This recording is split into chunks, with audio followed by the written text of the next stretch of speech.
Pernah lihat ikan yang bentuknya aneh, nempel di tembok, hidup di air kotor, tapi sekarang malah jadi viral dan katanya bisa dimakan. Ikan ini sering dianggap menjijikan, bahkan banyak orang menghindarinya.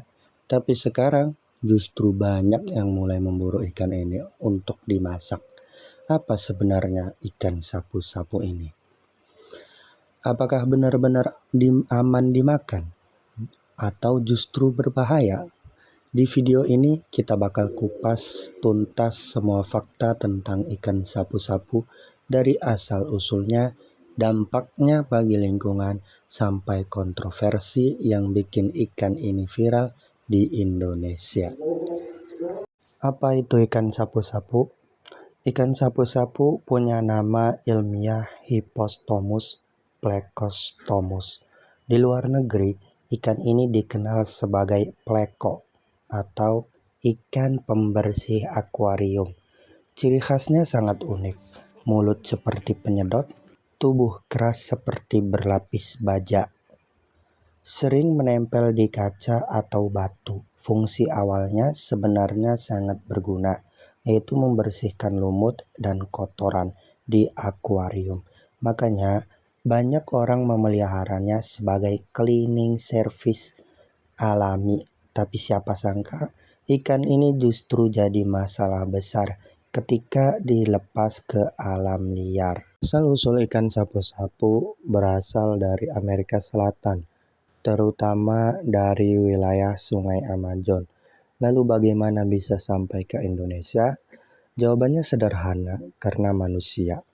Banyak orang memelihara ikan ini di akuarium, tapi ketika sudah besar atau dianggap tidak menarik, mereka membuangnya ke sungai tanpa disadari.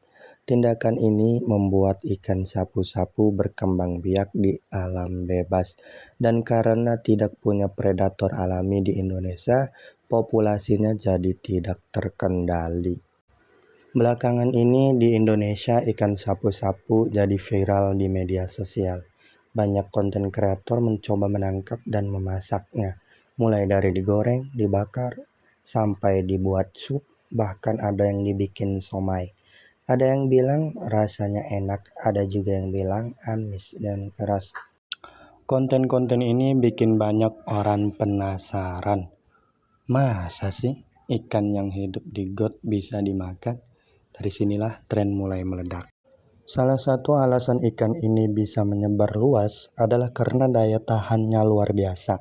Ikan sapu-sapu bisa hidup di air kotor, bertahan di kadar oksigen rendah, bahkan hidup sementara di luar air. Tubuhnya yang keras juga melindungi dari predator. Mereka biasanya hidup di dasar sungai, memakan lumut, sisa makanan, dan bahkan bangkai kecil. Inilah yang membuat orang menganggapnya ikan kotor. Nah, ini bagian yang paling serius.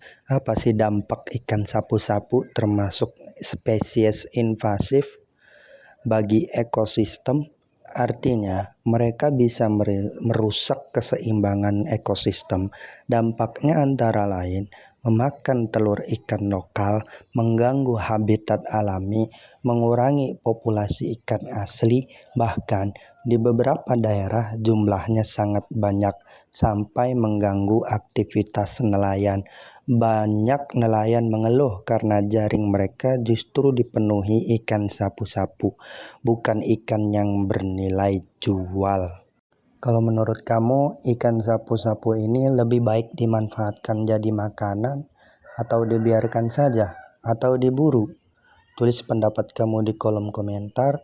Jangan lupa like, subscribe, dan share ke teman kamu yang penasaran sama ikan ini.